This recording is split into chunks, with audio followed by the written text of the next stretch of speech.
I was a streamer famous for doing random unhinged stuff online, and now the richest woman in Bayford wanted me to seduce her son. Make my son fall for you. I'll give you 10 properties, houses, apartments, condos. For a second even I thought, okay, this is insane. Marianne Jensen looked at me like I was her last hope. Please, I'm out of options. Ever since he was little, I kept pretty girls around him. When he got older, I introduced him to every type of girl possible. But he's 30 now and has never dated anyone. Then she lowered her voice. I think something's wrong with him, like those billionaire guys in drama shorts. Maybe he only likes weird girls from the bad side of town. I just stared at her. Wow, appreciate that. Did I just meet a crazy person? I was about to say no when she shoved 10 property deeds and a photo across the table. Go seduce my son. If you pull it off, the 10 properties are yours. I looked at the deeds, then the photo, and instantly decided to help this desperate but incredible mother. Forget something being wrong with him. Even if he liked men, I'd still make him fall for me.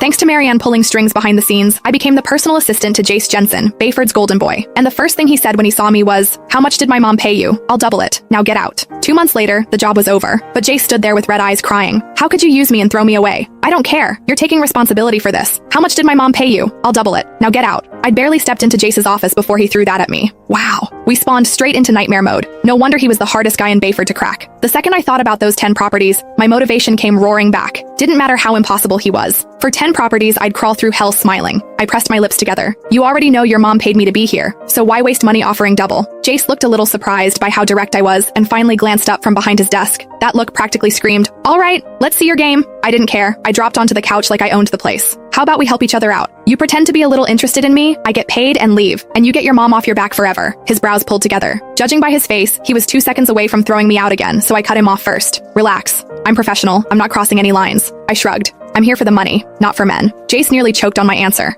After a long silence, he let out a cold laugh. Fine, do whatever you want, but remember what you said. Cross a line once, and you're gone. Wow, rich boys really did come with attitude problems. Got it. I stood, then corrected myself. Sorry, Mr. Jensen, I'll go learn the assistant stuff now? He didn't answer, just flicked his hand at me impatiently. Yeah, this guy's gonna be a pain. Still, whatever. He already agreed to play along. One way or another, I was getting those properties. As I walked out of the office, I touched my face and remembered what Marianne said. Maybe he liked girls who were a little weird, a little messed up. Fine, I could do weird. We were talking about 10 properties here.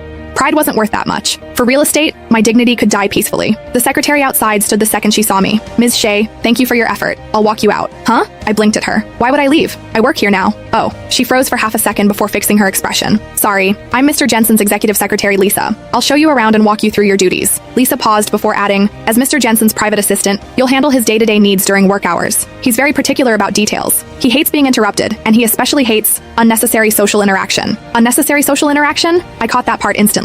Lisa just gave me a knowing look.